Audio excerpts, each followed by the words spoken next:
Hello and welcome to our Friday webinar.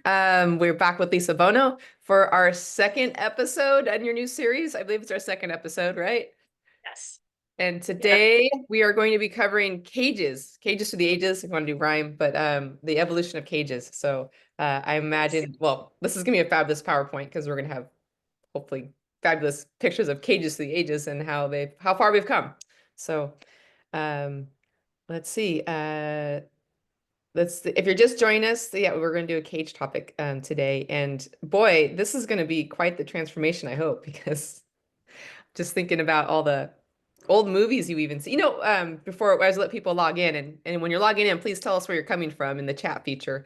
Um, I think we still need to go a bit back in movies and television and shows because they still show a lot of inappropriate cages that are stuck in like the 70s and the 60s, like.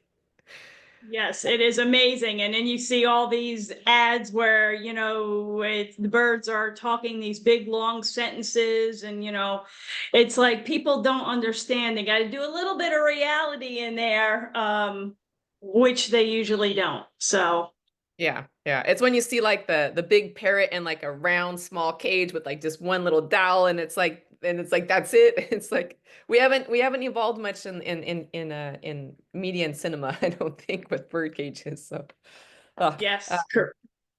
wow. Okay, so let me see where we got people coming in from. We've got California, Minnesota, um, Maryland, North Carolina, Texas, Australia. Wow. Okay, this is amazing. New York. So and Ohio. So the weather is just all over the map today with everyone attending. We got all weather extremes going on, I'm sure, with this time of year. So all right. So welcome to our webinar, and Lisa, I'm gonna let you take it away because I know you have PowerPoint. Want to make sure we get through it all, and if we have time for questions, we'll do it at the end and use the Q&A button and not the chat feature. So. Okay. And I would like to add, if anybody has something or a topic within this that I've missed, if you want to bring it up, with the evolution of cages, if, we want to talk about that, that's great too. We're also having some heavy storms here. So if something happens, just bear with me. And just know that I am in the middle of a costume that I have on right now. So I'm going to a party tonight. I couldn't do much with my hair. It's an 80s themed party. So last night I looked like Bo Derek. Today I look like Rosanna Dana Dana. Got to finish it Love once it. I'm done. So that explains my look today.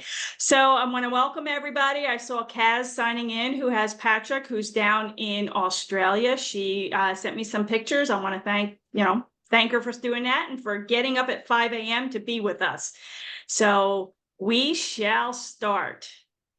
Bear with me. All right. Move things around so I could see. Everything look good? Yeah. Yeah. Okay. All right. So I want to welcome everybody to the second episode of the Parrots Past and Present. And this is the evolution of cages. We talked a little bit last month about all the different types of cages that are out there, what I had, starting out as a child, what I did, some history with the help of Susan Chamberlain. So now we're going to dive a little bit deeper into what has changed through the years and possibly even, some suggestions of what people are still looking for to make lives easier for us and better for the birds. So here we go. Let's see, is this going to work? There we go. Okay. So all of the cages you are going to see here today are actually still for sale online. So I have their little websites there of where it came from. A lot of these cages have become collector's items, and I have a couple at the end, and I can absolutely see why. They're not suitable for birds anymore. I was happy to see a lot of people with their ads actually put it, as a plant hanger, or perhaps for to hold wedding cards at a wedding, which is something we just renewed our vows. That's what I did. I had an old bird cage.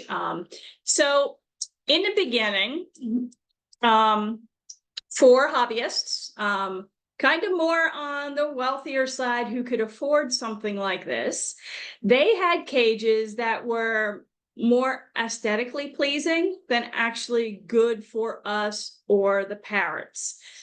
A lot of these cages, when they first come out, you could see there's nothing on the bottom to separate the bird from the poop. There are no food dishes. There's usually one perch, but I don't even see that in there. The doors are really tiny. And a lot of the cages actually, in order to be cleaned, or sometimes to even let the bird out, had to be lifted off the base. Now, this is fine, for a tiny cage that maybe back then you had to lift off. But as the cages got bigger and heavier, like the one I had, there was no way a little short 5'2" me could lift anything that big. So this is probably from the early 1900s, I would say. And you can see there's a little clasp right here in the front, or maybe one in the back, but that's usually what held the cage together. And that's evolved as well. So again, all these cages are still available online, not suitable for birds, but this is what I was able to find. So again, here is another example. You can see the clips a little bit better down here. Usually these dishes was where you were going to put the food and water. And again, you see the one swing up here, really no dowels. These doors used to slide up and down. They've evolved as well through the years. A lot of birds were able to get right out through there, and who can blame them? Again, something like that, you have to be picked up. And some of these will have dimensions on them as well. So you had the little cage like that had to be unlatched and the top taken off to clean. But again, as they got bigger, same thing. You have the little wire pieces down here, okay, just clasping it on. But as they got bigger, they were much harder to clean. This one seems to be a little bit aftermarket here. This was probably a plant hanger, I would think, because I don't think they had these decorative hooks, in the early 1900s. Another thing they had with the cages, there were no trays or very shallow trays to keep clean. Again, there's no grates. The birds can walk right through them. This is actually a preview Hendrix cage. It was a Hendrix cage back probably maybe 20s, 30s, 40s, somewhere in there. And this one is actually in excellent shape and probably one of the most expensive ones I saw for sale online, which was 300 plus. So there are a lot of collectors for stuff like that. And that one's in fantastic shape. But you can't, these mice are a little touchy. But this was the typical cage. You had the little shallow tray, all metal. Again, no food dishes, no nothing in there for the bird. And these are still going for a lot of money. And hopefully people are using them for decoration and not for birds. You could see here on the door, I know you guys can all see my mouse. So right here on the door, there's a new little clasp that started coming out. There was like an S-shaped clasp. So that was, the door would fold down and it was easier, for the bird to get the bird inside. This one doesn't appear to have a bottom. I would think there originally was a bottom on this cage, but I wasn't able to find it. Then you had a vintage cage like this, and I actually had one of these. So it was green, and those little white things on the top, you would twist that off, the whole top would come off. And down here was one of the first times I saw this, I believe, if this was plastic, no, maybe it is metal. There was a little divot right here, and there was a little tab on the cage where that would fit in, similar to a lot of the cages now that all fold down and you can put away, or a lot of your travel cages, stuff like that. So this was one of the first ones I was aware of them like this. This cage, I'm looking real quick. This one just had little hooks for the door. Okay. One single perch. It's a plastic perch. That's what we were able to get. And I found it a lot easier to take the roof off and let the birds out. And this was for my parakeets, than to actually open a door and come out that little door. And then ooh, I'm sorry. Okay, so then you have this cage as well. And this tray, you could see, is not even really a tray. And I had one like this too. It just slid in, and it was supposed to keep the mess off of the floor or the table, wherever you had it sitting. You could see a little bit better with the little hook on the door here. Okay, but there's a lot of things that are still going on with these cages that we used back then that we would not consider even going near today. This, I would hope it would be decorative, but they were saying that it was good for a bird. This one you could see the only way really in and out. I don't think I can even get my hand in that door. It was less than 7 inches from front to back, 15 inches tall. That would have been a little decorative knob on top, including that. So as you can see, it was a great example to show no additional doors, and no place, you know, really to hang food dishes, or the food dishes would have to be on the floor, unsanitary for the bird. This would make a really cute wedding card holder. So now we get a little bit interactive here. I'm going to try to watch the chat to the best of my ability. Besides the small tray or lack thereof, what else did you notice about these older cages? Let me go back real quick so you could see.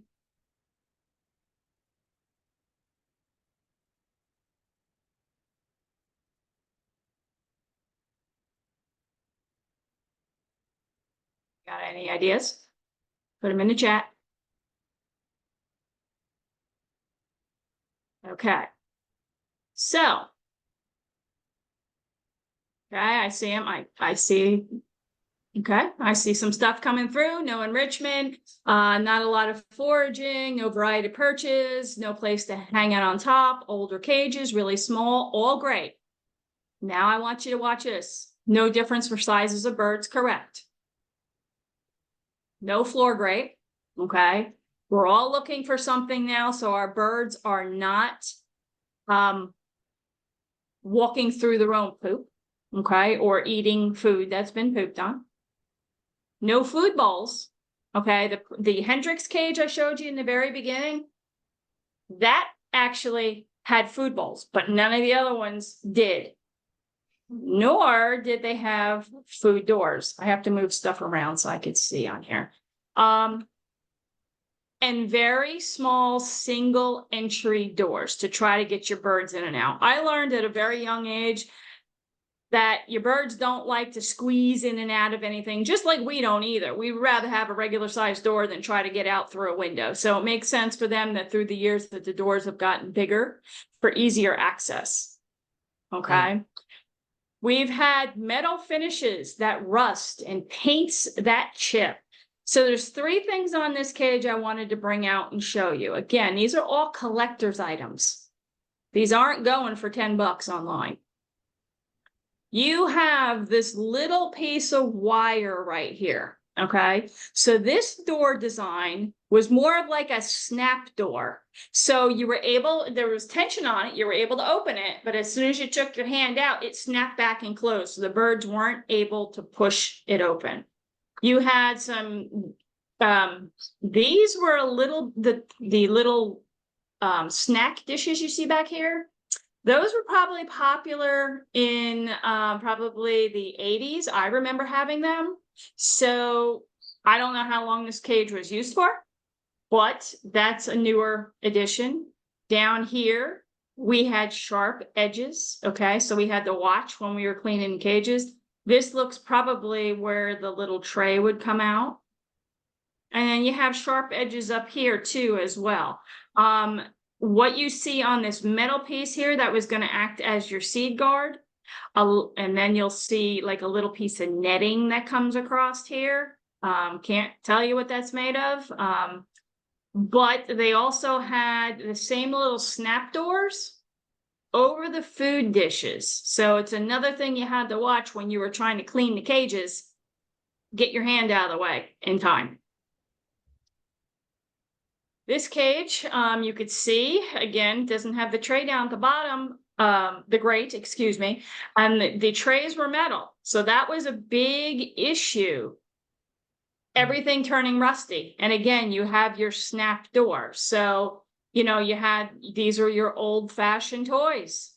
This is what we had to use. At least this cage has 2 perches. So I was happy to see that.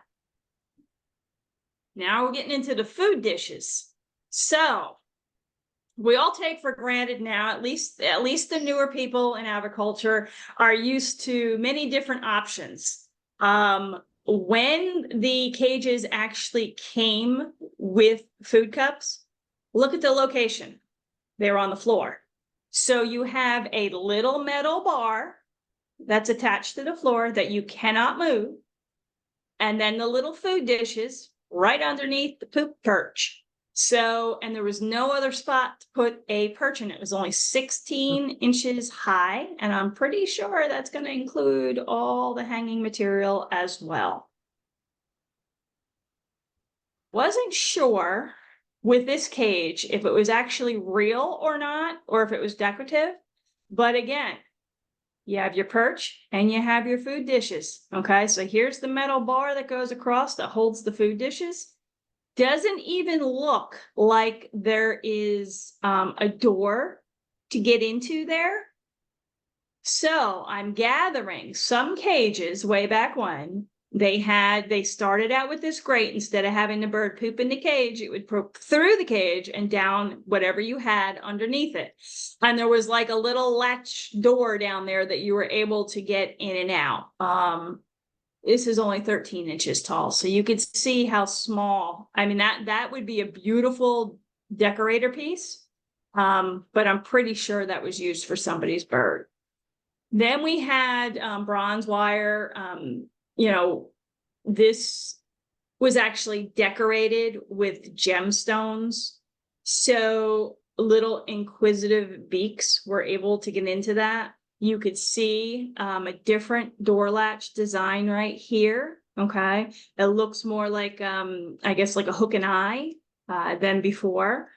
My concern would have been the material of it, and this would have been more for an expensive or a more wealthier family to have in their house with the gemstone designs. Also note that the grate is getting bigger. So you can put it, you know, on paper or whatever they used to put it on.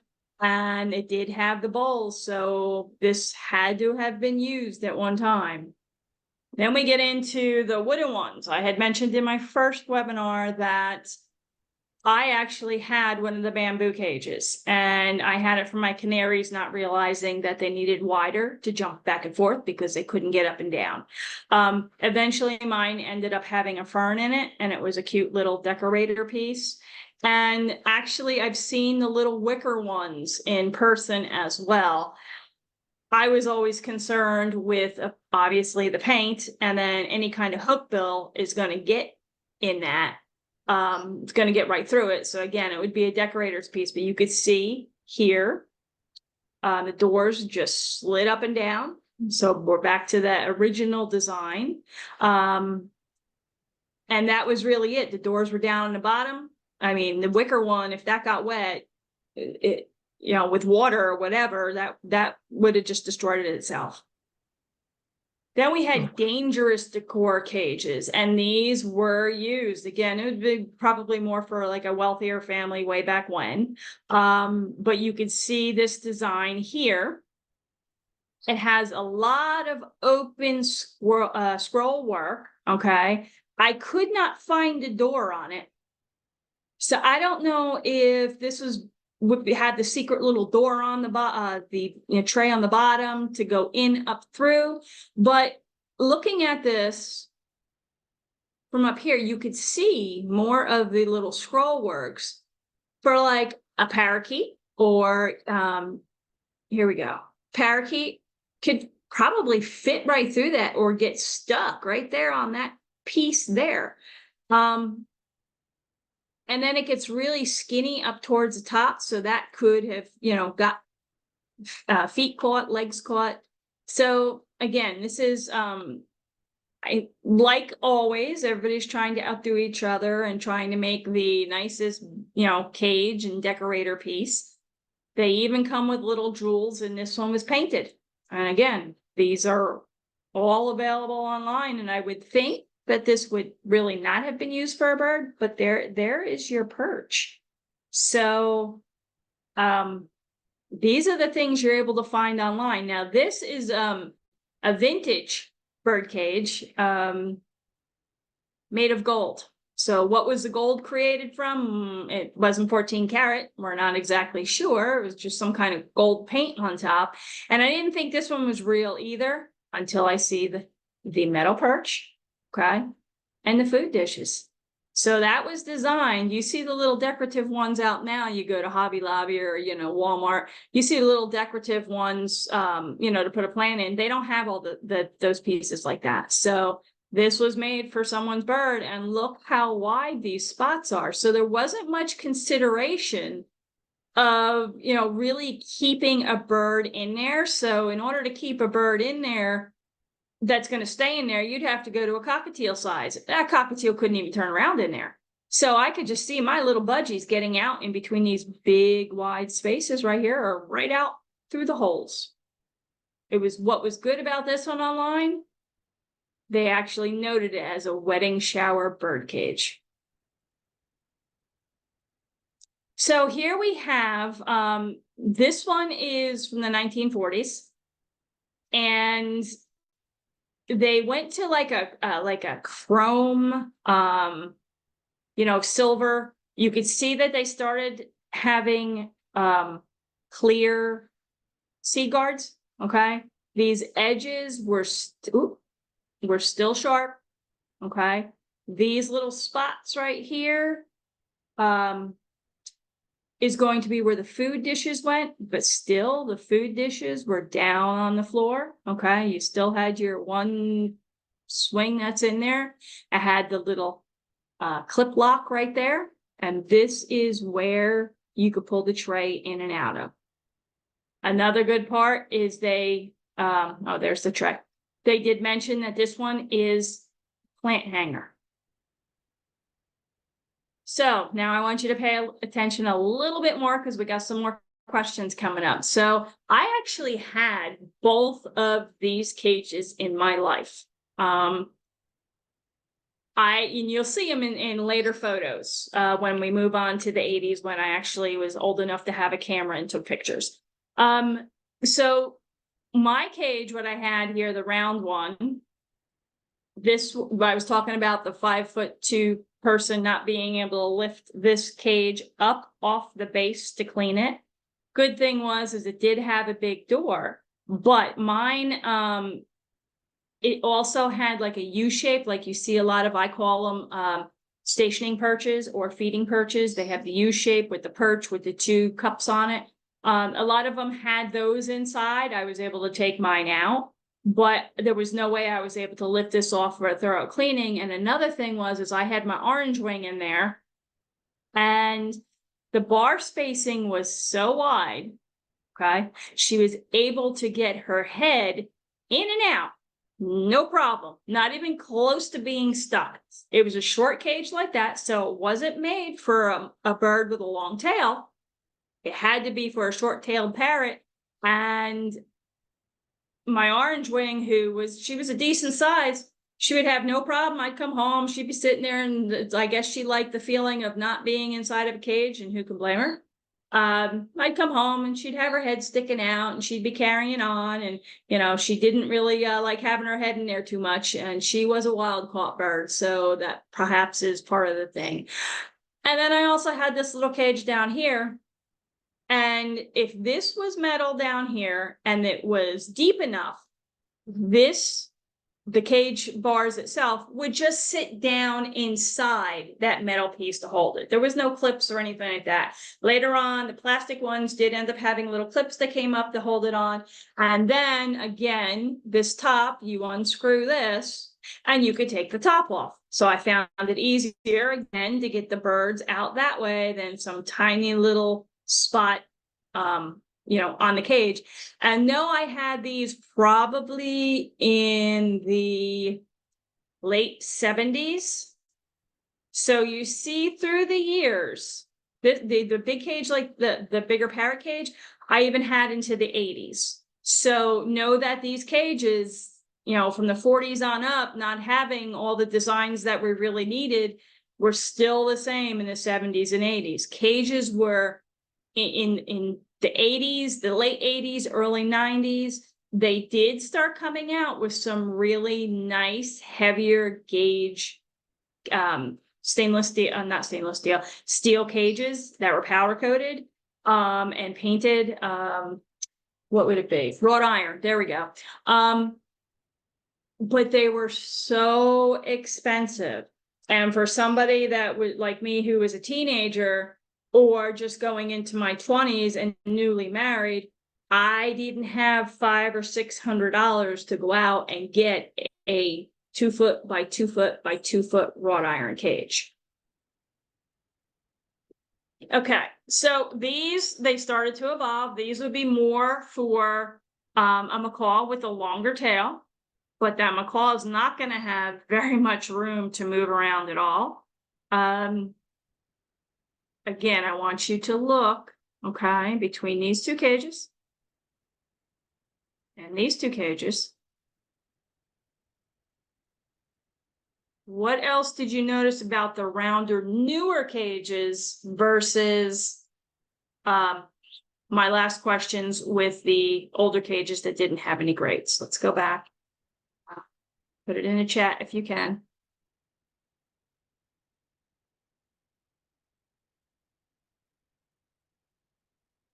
Okay. Okay, birds can't stretch their wings, vertical bars. Okay, wide spacing. All right, yep, we got a lot of the wide spacing, which is that not much has changed that way. Okay, get rid of the chat here. Still has smaller doors. Okay, one of the cages did have 2 doors, but they still had small doors. So you have this big bird now. These cages are made for bigger birds with teeny tiny little doors. Still no food dishes or food dish doors. You had to reach into these cages to get the food out. Now, a lot of the birds back then in the 70s, early 80s were wild caught imports. So these birds were taken out of the wild and then they were put into these little round cages and they were terrified to begin with. And then you had to stick your hand into the cage to actually feed and water the bird. And, where'd it go? Inappropriate bar spacing, what a lot of people picked up on. And they had no wheels to move them. Okay, so let's go back. Imagine trying to move these things with no wheels. So that's another improvement we've had through the years, is the cage companies actually started thinking that we need to get them outside to clean. Maybe one person living in the house, we need to be able to move these things, not just be stationary. So what have we learned about better housing for our parrots over the years? Materials we had been using were inadequate and a lot of times toxic.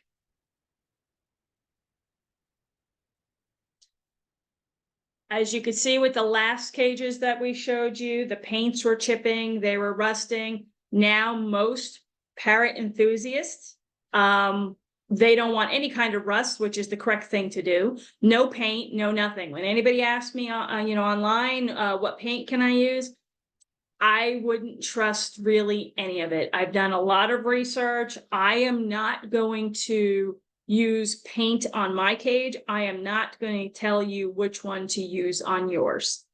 So another thing we've noticed through the years, a lot of the cages way back when they were ornamental, they were on floor stands. Okay. So they were hung and they swung back and forth.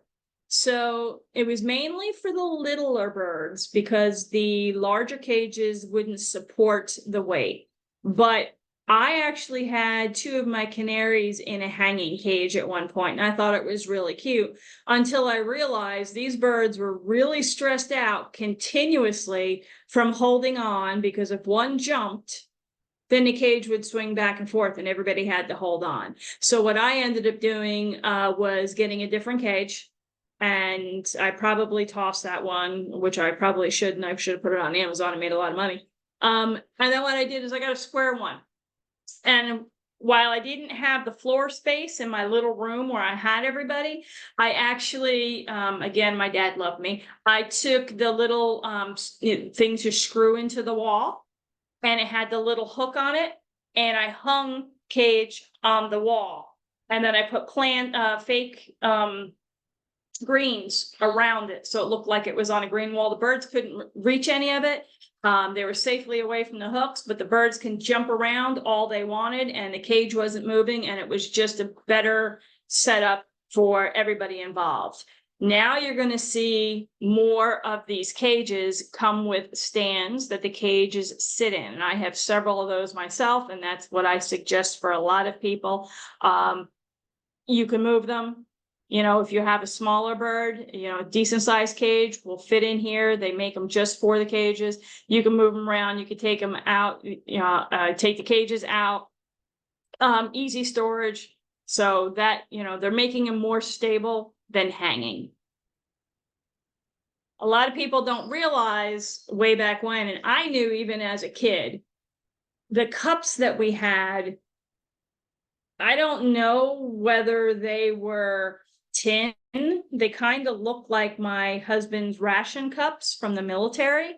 Whether they were aluminum, I don't know. But my concern was always, they always looked gross.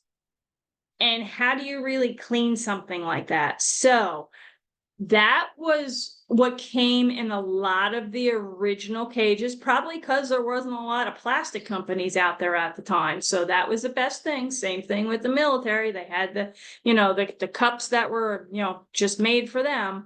But we went from something like that. And I always questioned every time I put water in that bowl for years on end, what I was actually putting in my bird's body. Then we came out with the great little plastic ones. They were easier to wash. They came in a variety of styles, shapes, and sizes. A lot of them had little wire hooks on them. The wire part would stay out of the cage, but you can hook them anywhere you wanted. That design with the green you would see right there would be something that would have usually like plastic or something to hold it in place. And they would probably fit in a lot of those older cages that had the food dish door at the bottom. That would probably be used in something like that. Then we had the Crocs come out. So we had ceramic, we had plastic. These were great as well. The ceramic ones do tend to break a little bit more, but that was a very good option. And then my favorite option now that we see that comes in all the cages are going to be the stainless steel. Nice, clean, you could sterilize them, you know, put them in a dishwasher, do them by hand, boiling water. I mean, that's the perfect evolution of a food dish. So we went from teeny tiny little doors. Oh, and I do have to mention this little old cage here. These little food dishes were usually glass, which was pretty cool. But we went from these really tiny little doors. Some of them slid up. Some of them had the little latch on them. Some of them had that, you know, the one that would slam back and catch you all the time. We went from teeny doors to larger openings. Now, if anybody's looking for a cage for their cockatiels, the smaller parrots, you want to make sure you get the option that has the, I will say, the third door, where the majority of the front of the cage opened up. When I was had my store, I would carry a lot of these, and the ones that only had the little door, like the food door you're seeing there, right here, I wouldn't sell to somebody to keep their bird in. I gave a lot of them away. If somebody bought a cage like this from me, I gave away the smaller one for evacuation cages because we were down the Jersey Shore. So with the hurricanes and the storms that came through, wildfires like you just saw recently on the news. So that's why they had the evacuation cages, but I don't suggest just a little door anymore. Make sure you get the bigger door like this. It's easier for training. The bird's not as nervous coming out and squeezing through something. You can get in there to hang toys easily, and you can clean it a lot better. Then we got to the larger cages with larger doors. So it's easier to open. Through the years, you can see the evolution. So, the little budgie cage you see right there, that is the perfect bar spacing for them. This is approximately 50 years ago, and it's courtesy of Kaz.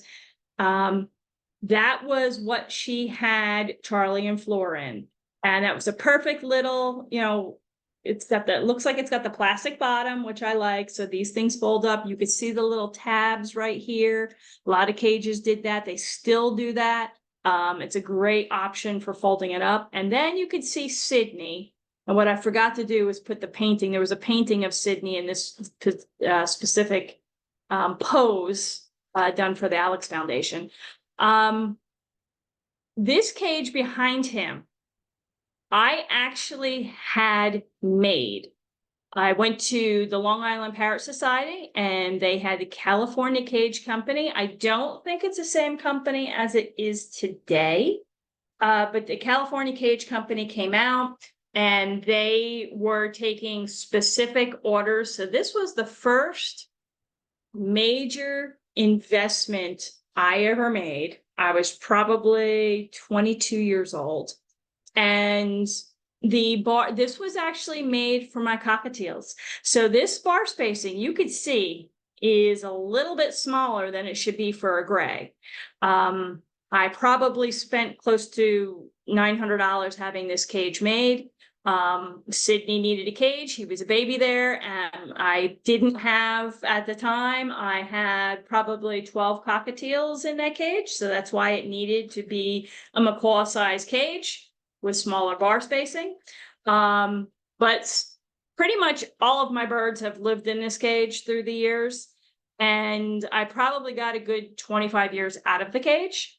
So it was a great investment, but you could see, again, the bar spacing, you could tell by this nut wing here, was made for cockatiels.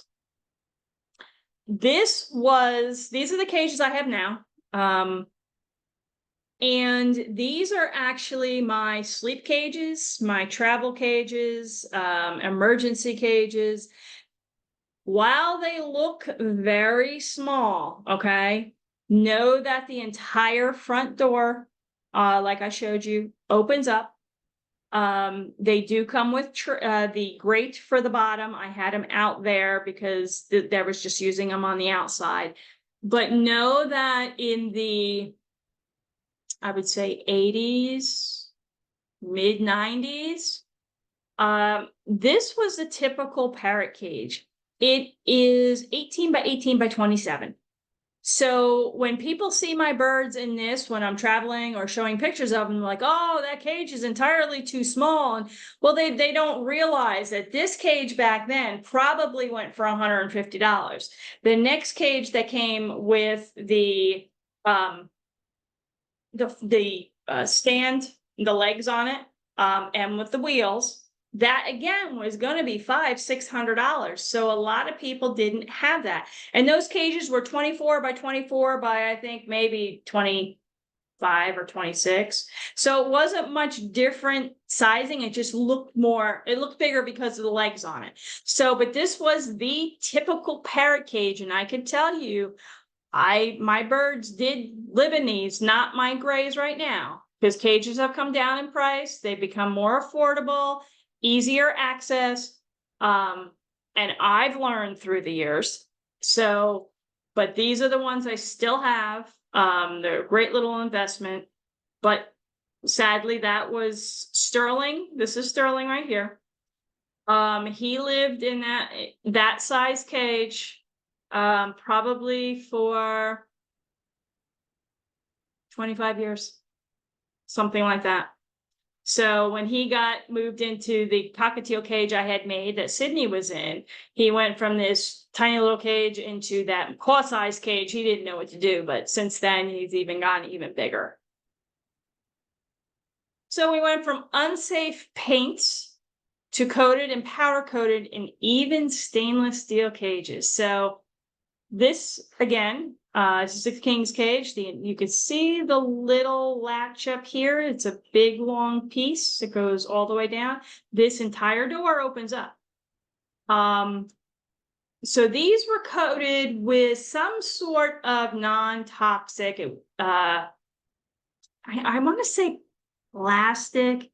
They've kind of changed a little bit through the years. The older ones that I had actually did have like a mushiness to it. You could touch it with your nail and it was like a little spongy. And when the birds chewed on it, if they were really intent on chewing on it, there would be like a little indent of whatever material. But I never had any kind of issues with it. Now through the years, now it's either powder coated or it's another type of coating that's on it, because when the birds do chew on it, there's not the indentation like they used to have. But we've gotten safer through the years. Then we've gone to the powder coated, and note that these are all parakeet size cages. And then they even have stainless steel. I know that's a Kayik in there, but they even have stainless steel for the little guys. So that's how we've evolved. You can see the different doors through the years, going up to the stainless steel from the plastic. So there's a lot of good things that, have changed. We went from small round cages. Again, no whales, no food dish holders, no tray, no grate, to massive enclosures. Okay, so this one is actually 70 inches tall, 64 is pretty long going across. This is a double macaw cage. A lot of people do use these for, like their Amazons, their African grays. The bigger the cage, okay, the bigger the bar spacing and the thicker the steel that's underneath it. Back then, everything was pretty much the same. You had the little bird cages and then you had big bird cages, but they had the same widths and bar spaces, same diameter with the steel.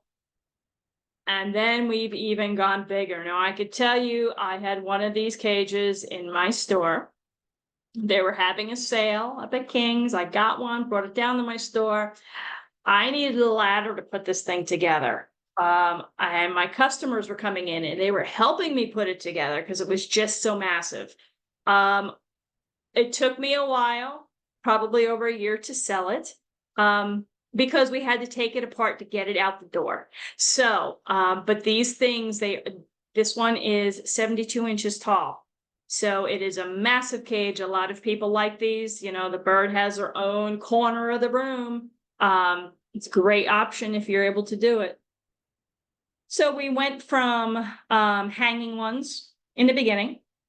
You did have a couple of the little fancier top ones that were kind of useless. Then we went to, flat tops, which was a little bit better because the birds can be up there. We had the reminiscent of the Victorian top. Okay. I believe that one is A&E. And then they had the little doors so the birds can come out and play there. And again, the big door there. Then you have the dome top, which is different from the cathedral. Cathedral, the arch goes front to back, okay? Where the dome goes side to side. So you have the domes, you have the cathedrals. Yeah, where'd it go? Hold on. And then we have plate tops.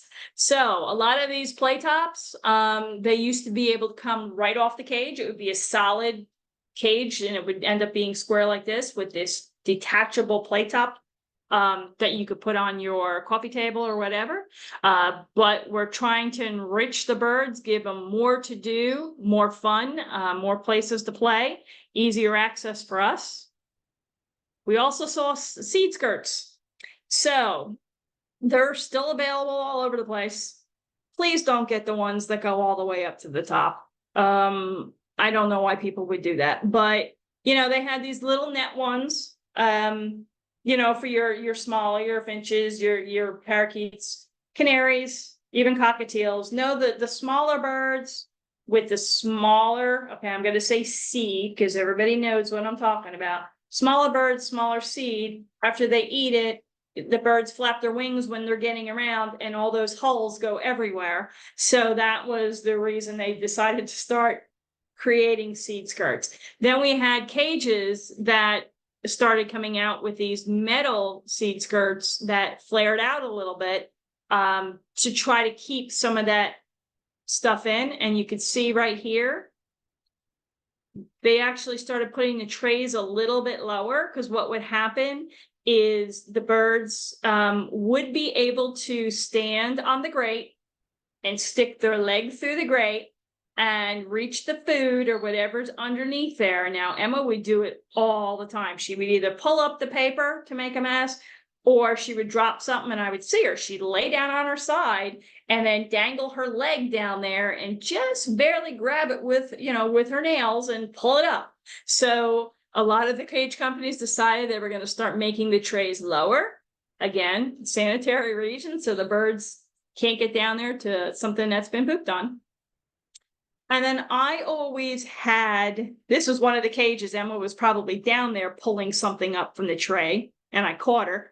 I would always make seed skirts. I never really went for the metal ones. I've walked into them one too many times, and some of the earlier ones did have some issues with being sharp on the edges and not having a way to connect properly. That it's changed through the years as well. But I preferred the cloth ones that I could actually wash. So I made a whole bunch of them, depending on which room they were in and what color we needed. But all my cages at one point had these seed skirts. The bigger birds, obviously, chewed through them quicker than the little ones, and it was Sterling's goal in life to destroy it within a day or so of me making them. So I kind of got out of that and went from, as you can see, carpeted areas to now having the laminate, which works much better. Oops. So we went from a bird being stuck in a cage with a little door, one perch, and us really just staring at them for, I guess, our own entertainment. I'm sure there were some birds that were very well taken care of back in the day, but not like they are now. So this is Patrick, and this is his massive kingdom. You know, he looks like he is a very spoiled little boy, which is fantastic to see. So much to the point where this is his outdoor enclosure. Now, I love my bird room, but I so want this. There are companies that will do this for you. They are at the end with their information, but he just has the absolute perfect life going on there. And good for Patrick. This is something that we should all try to attain. So we've even gone grander with our cages. There are custom companies out there that will make cages for you. So you have custom cages. They also make the enclosures like Patrick had outside. They do a lot of zoos and stuff like that. So they make a lot with acrylics and everything is custom made. And then you have animal environments. They do a lot of stainless steel and they make cages according to what you want. So these are some pretty massive things that are only getting better through the years. Now, as I was saying about the cages that were all on for sale throughout the webinar, these are some wonderful ideas for those old cages, not suitable for birds, but these make fabulous decorations. And this was actually one of my favorite that I saw. This must have been one very loved little bird back in the 1850s.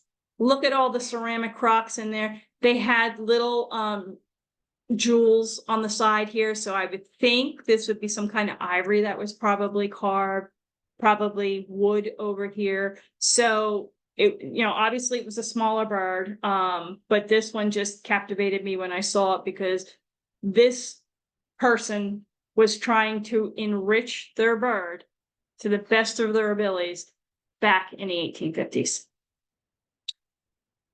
And then, as always, this is my bird room. This is what I have evolved to. I hope to someday have what Patrick has and have that little outdoor space for everybody. But this is what, we should try to gear towards to keep our birds happy and healthy.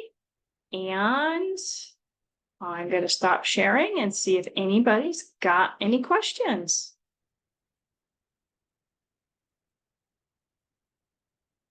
Oh, you gotta unmute. Sorry. Sorry about that. Yeah, I was getting this pop-up. That was fascinating. That was really fascinating. I'd be curious to know, is there a feature on a cage that you would just, a dream feature, whether it's achievable or not? Like some. I would like to see more removable play tops, because that was on the avian adventure cages, and I had a bunch of their cages before I went to the stainless steel ones. And I thought that was such a great feature, because whether the play top was on the cage or not, the cage was one solid piece. Where a lot of these companies don't put a solid piece on top, it's like a flimsy grate because you don't take the top off. I'd like to see something like that. I've seen cages through the years that had automatic paper changing on the bottom, which confused me a little bit, because if a bird's down there for some reason and all of a sudden this decides to start changing. I've seen water being washed through cages at a continuous rate, trying to keep the bottom clean, but that's going to lead to rust and all that humidity right at the bird 24/7. Though I don't think those lasted very long. So those were some fads that went in and out quick. And I don't care for the all acrylic ones either, because no matter how many holes are on this, drilled into it, you cannot get enough air circulation in there.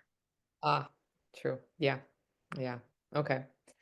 We do have a question about what company makes the best made cages and the best types of metal. Like, do you have a short list of recommendation?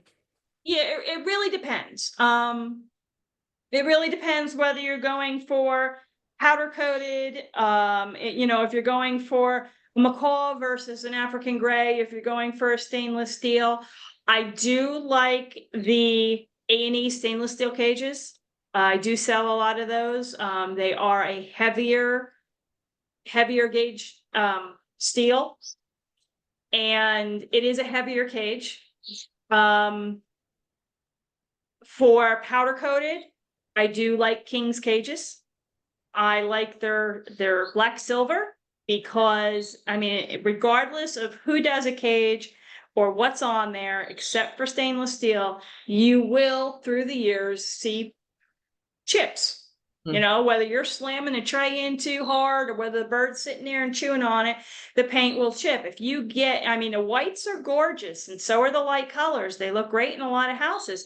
But the thing is that powder coating chips, then you're going to see the color of the steel underneath it. So with black silver, it's close to the color of the steel that's underneath it. You don't see the chips as much. So I do like that. I also liked Avian Adventures. I don't know why they stopped. They had some gorgeous colors and they had some wonderful features. So unfortunately, they stopped. Right now, my stainless steel cages are Featherland. They're very light. I can move them around with one finger. But every cage out there, we can always make improvements. And I also have Avian Adventure cages too. I was lucky to be able to score a couple of stainless steel Avian Adventure cages. Oh, So wow. Okay. As far as cage longevity goes, like, how do you know when it's time to replace a cage? Like, what would be when like you the first red flag? Like, I need to get a new cage for my bird. paint chipping, Paint if you chipping. see the paint chipping, I would personally not have any kind of rust on my cage whatsoever. I mean, I am very proactive, and I mean, if you start seeing some cage companies do have replacement parts. Okay, so if you have an A&E cage, okay, that you bought within the last maybe 8 years, and your tray is rusty, why not call them and ask if they have another tray? They may. Same thing with Kings. If they have that part and they could sell it, they will. Those are my two major things is no kind of rust and paint chipping. You just, while the steel underneath is safe, um, you just don't know if you have a bird that's really chewing on it. You don't know if the bird's ingesting it. Now there was an issue back in, let's see, when did I open the store? Probably around 2000, maybe 10, 11, 12, somewhere in there. There was an issue with lead in the paint powder coating for the cages. So it was that came out, and of course it hit the internet, and it was all over the internet. Now I am responsible for the products I sell to my clients. So I started writing to the companies I dealt with, and I wanted to know exactly, if they're doing testing on these cages. And I could tell you all the companies I dealt with did do testing on their cages and came back with the results that they didn't have lead and or zinc in their paint. You do have to be careful now if you're going on one of these big retail sites, marketplaces, stuff like that. A lot of times they'll take a cage and they'll change the name of the cage depending on who it is on, say, Amazon. Okay, so you have the same 15 pictures. It's all the same cage. It may be A&E, but each seller changes the name of the cage. Okay, so a lot of people will send me pictures of cages, and I'll know who the cage is, and I'll tell them, yeah, that's a good cage you can go for. But a lot of these cages are coming from different parts of the world. Their paints haven't been tested. Yeah, okay, so you could get a nice big cage for $200. That $200 is not going to be a very good investment if you're spending $2,000 because your bird is sick at the veterinarian. So you want to know what's going into your cages. Wow. How do you test? Is there a way to do a test, a home test on your cage bar, like to test for zinc or lead? There was when that big old thing came out. I don't know. I could probably ask my distributors who they used, if Hmm. they even remember back then. Yeah. Because a lot of them have changed facilities since then, so who knows if they have the information. But they sent samples of their paint chips off the cages to laboratories. Oh, And it all started to come back with the same laboratory on top. I've changed computers too, so I don't have it in this computer. My work computer, I did have that paperwork where I could show people. okay. I was just wondering if it was like a swab test, like a thing you could just like, if it I comes think back they on. sent paint. I think they sent paint chips itself. Oh, wow. Okay.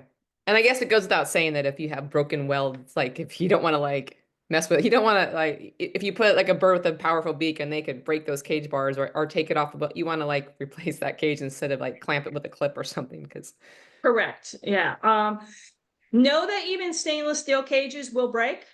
Emma's cage right now, it's a Liberty cage that is went out of business very quickly. I have broken parts on Emma's cage. It is very hard to find somebody to weld stainless steel. They're all into making buildings and stuff like that, not welding, the tray bar back on for a bird cage. So because Emma cannot reach this spot, I actually have the bar that holds up the bottom tray where she poops with a zip tie until I can find somebody to weld it for me. It's not like you want to throw out a stainless steel cage. So I just have to find the right person to help me. There you go. Okay. I have a final question for you, if you don't mind. Let's see. So this person, they say they have a Preview Hendrix Madison cage, which is 20 by 20 for their cockatiel. They would love a larger cage for him. They love the Madison as it has a drawbridge door, which he loves, and he can't have stainless steel cups because he screams, not sings when he sees himself. I could totally get this with the cockatiel, right? Sees its reflection in stainless steel cups. Yes. So lots of options out there, but not able to find the perfect one for him and in terms of like cleaning and everything. So they found a Kitech one that is stainless steel and very nice without stainless steel cups, much wider, but the depth of the cage is much less. Example, it's like 18 instead of 20. In addition, it has a dome top where he has a flat top right now, and he also loves to play on top of his cage. So they want to know, they say you can't have everything, right? Have you yet to see any new cages on the market? Anything new coming out? You know, so I love that comment about the cockets that can't have the stainless steel cups because it will just see their. Yeah. I actually the Kitech, the Featherland, that's the same company. Those are the cages I have. Okay, so that is a cathedral. The arch goes front to back, so it's a cathedral top. It's a decent cage. You would be happy with that. What you could do on top is, yes, he does like to hang out on top, but you can also get Java perches, multi-perches that you can make a play top with. Yes, he's going to be pooping down into the cage, so you want to make sure it's not over his food, not over his toys. But there are options you can do. If they reach out to me privately, I can send them pictures of my avian adventure cage, which has the Java up on top because it's a dome top. So I needed to make a play area up there for my Kaik. Oh, okay. So yeah, so if she reaches out, we can go over some cages. I would need the dimensions again. There are other cages that do have the play top, which are decent. So, but yeah, I'm very familiar with that cage. Yeah, and with cockatiels, I guess bar space. So you want a biggest cage, but also the appropriate bar spacing because it seems like cockatiels are so often like putting their heads out of cage bars, like just because you want to get a good big cage, but the bar spacing isn't always spot on with that. So it's right. And one thing I could tell you is it's not only cockatiels that get a little freaky with the bowls, seeing their reflections. Know that specifically the outside access feeders that the Featherland Kitech cages have, okay, they are clear acrylic. So it has a bowl and it's this clear acrylic piece that sticks out that the bird has to lean in to eat. I could tell you every single one of my birds that had to lean into this for the first time got freaked out and would pull out right away. And then they'd go in real slow, pull out away, right? So what was happening was, because the acrylic was so shiny, when they went in, they had a bird on each side of them and a bird in front of them.